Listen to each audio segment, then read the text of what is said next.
Mire, todo está listo para la elección judicial del próximo domingo, el Instituto Nacional Electoral, las elecciones en México, la forma en que se ganó la paridad, la inclusión, el avance de los derechos, de la representación de los pueblos indígenas, las personas con discapacidad, la diversidad, nos ha colocado en la frontera del debate electoral y siempre el INE es una de las joyas de la corona mexicana frente al mundo.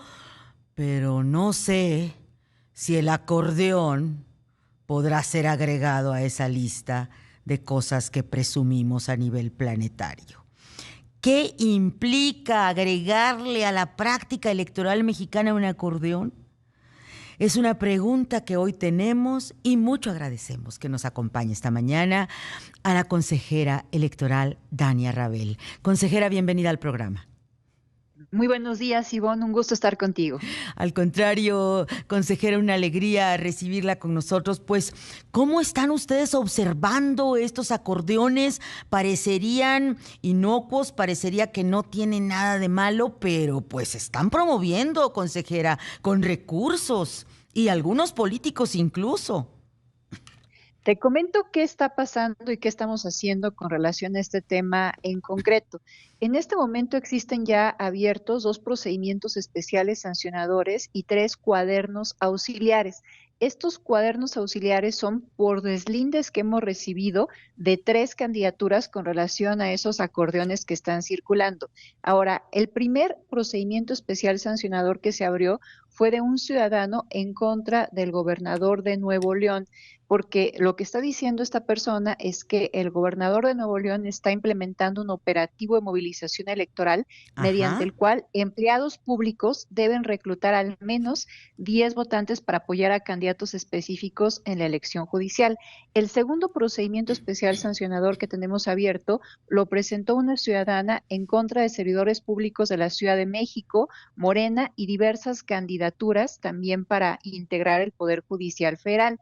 Y esta persona está denunciando que en diversas partes de la Ciudad de México y de la República se ha visto servidores públicos, personas militantes o simpatizantes de Morena distribuyendo volantes impresos en horario laboral con instrucciones de cómo votar y con el logotipo de la Autoridad Administrativa Electoral, buscando con ello posicionar de alguna manera a las personas candidatas que se encuentran en estos acordeones. En este momento, pues está haciendo la investigación.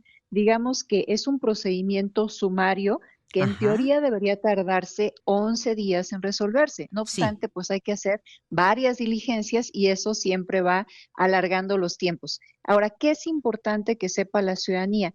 ¿Qué infracciones pudieran llegar a actualizarse en estos Ujú. casos? Podría haber una posible presión o coacción al voto que se encuentra establecido en el artículo 449, numeral 1, inciso F de la Ley General de Instituciones y Procedimientos Electorales. Adicionalmente, también pudiera esto constituir un delito.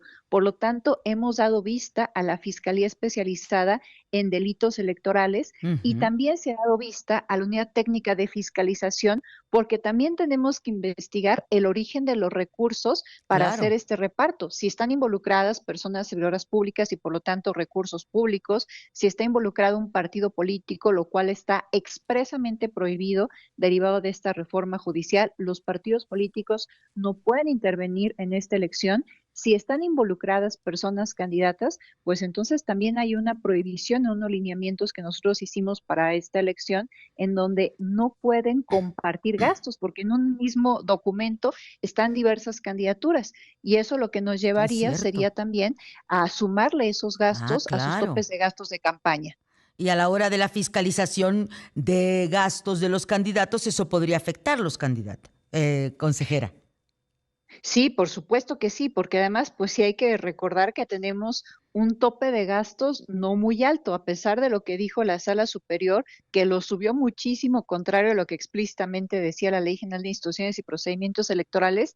Aún así, el tope de gastos más alto para las candidaturas a nivel nacional, que son las de la Suprema Corte, las del Tribunal de Disciplina y las de la Sala Superior del Tribunal Electoral Poder Judicial de la Federación, es de 1.468.000 pesos. Consejera Dania Rabel, el hecho entonces de que los procedimientos de investigación sean lentos quiere decir que el resultado o la decisión de qué hacer frente a estas denuncias se tomará después de la elección del domingo o se acelerará o podría entonces quedar descalificado a alguien una vez que se tenga una resolución y si la resolución pueda ser adversa a quien gastó más de lo estipulado. A ver, lo que de entrada sí se haría es tratar de impactar esto en lo que tiene que ver con fiscalización y en el cronograma que nosotros ya tenemos previsto para fiscalización. Entonces, nosotros vamos a resolver todo lo que tiene que ver con los recursos públicos y los recursos que se hayan utilizado en esta elección el 28 de julio en el Consejo General. Mm. Entonces, en esa fecha, nosotros pues trataríamos de empatar justamente las investigaciones en materia de fiscalización en estos rubros para que pudiera todo resolverse y efectivamente, pues si hay algo que se tiene que sancionar, se pueda sancionar ya en el marco de esta elección y no quede impune y no pase pues hasta después, ¿no? Consejera Dania Rabel, tenemos más dudas, pero la consejera, ¿qué dice hoy la ley sobre los acordeones? ¿Tenemos regulación o estaremos obligados en un tiempo, pues, a revisarla?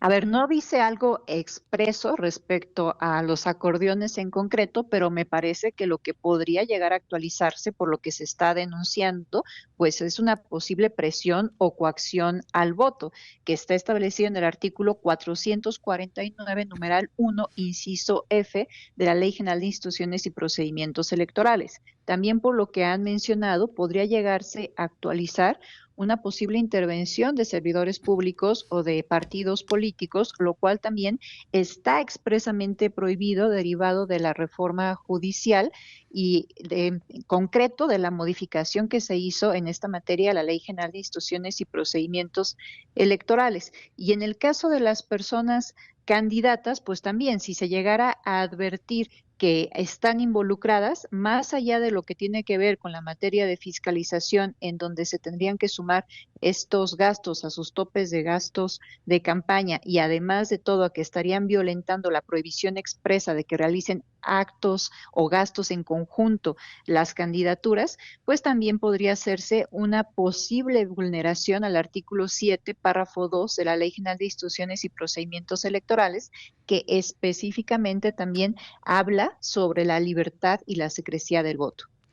Y además de estas regulaciones que usted cita, consejera Dania Rabel, pues también es como ir en contra de la necesidad de la libertad del ejercicio del voto que exige una deliberación, una reflexión, un conocimiento de los aspirantes y por tanto una reflexión del ciudadano en la urna y el acordeón parecería ser contrario a esa aspiración de que hubiéramos tenido un proceso pedagógico con esta elección inédita judicial.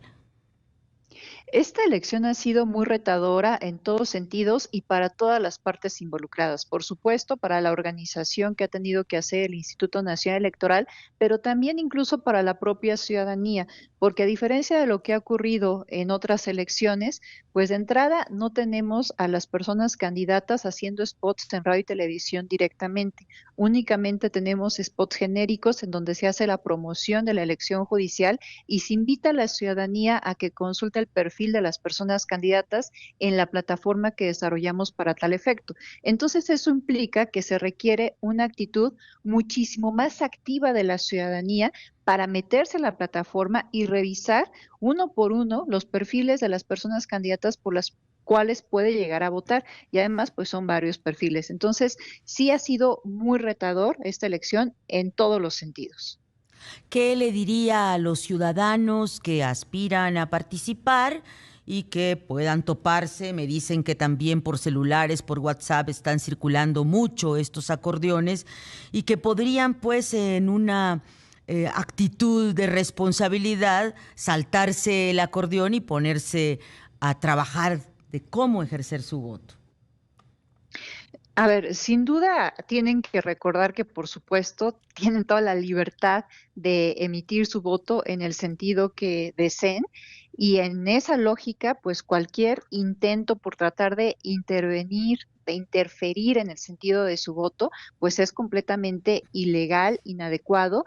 Y vamos, nadie puede hacer eso, lo pueden intentar a lo mejor, pero pues de eso a que se tenga que hacer lo que se está pidiendo es completamente distinto. Y además recordar que justamente por eso el INE ofrece un lugar seguro para que la ciudadanía pueda acudir a votar, para que puedan votar en la secrecía de una mampara y nadie sepa el sentido de su voto. Nadie tiene que saber por quién está votando la persona para que no se sientan presionados a votar por alguna candidatura en concreto.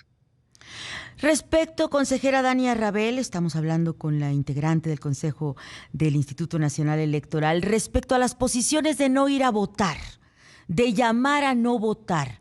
¿Eso también está garantizado por la Constitución o es adverso? ¿Qué les diría a quienes hoy promueven anular el voto o no acudir a las urnas?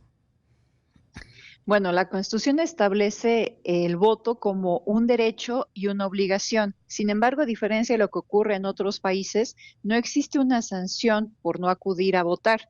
Y es debatible, por supuesto, hay posturas a favor o en contra. Yo estoy convencida que la democracia no se tiene que imponer, tenemos que tener una convicción democrática y por lo tanto ir voluntariamente a votar. Lo segundo que me parece muy relevante es el hecho de que estamos hablando de la conformación de uno de los poderes de la Unión y una elección en donde, a diferencia de lo que ocurre en procesos de participación ciudadana como la revocación de mandato o la consulta popular, no requiere de un porcentaje mínimo para tener validez. Entonces, con las personas que vayan a votar, pues esta elección va a ser válida y se va a integrar el Poder Judicial. Así es que lo que quiero decir en síntesis es que se puede tomar esta decisión con nuestra participación o sin nuestra participación. Yo siempre opto porque sea con nuestra participación y una participación informada que abone a mejorar, en este caso, el Poder Judicial. Consejera Dania Rabel, finalmente usted es muy meticulosa, estudia mucho, nos ofrece argumentos siempre muy profundos en las deliberaciones del Consejo allá en la herradura de la democracia. Desde esta experiencia y esta forma de ejercer su responsabilidad, ¿cómo mediría la satisfacción de la elección? ¿Cuáles serían los criterios con los que usted diría, me doy por bien servida, salió bien esta elección el próximo domingo?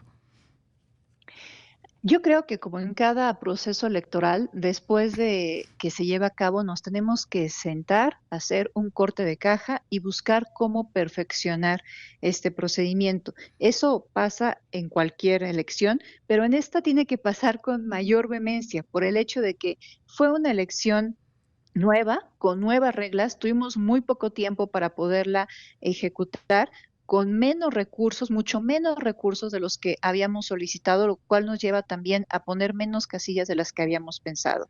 Yo creo que el hecho de que podamos haber traducido lo que dijo el legislador en tan poco tiempo para poderlo convertir en un proceso electoral desde el ámbito organizativo, ya es una buena noticia de que habla del profesionalismo de la autoridad electoral, pero sin lugar a dudas es algo que va a tener que modificarse y mejorarse en futuras elecciones, porque me parece que va a ser muy difícil que esto pueda ser compatible con elecciones concurrentes a gobernadores, por ejemplo, como va a ocurrir para 2027, o por ejemplo con una renovación de la Cámara de Diputaciones.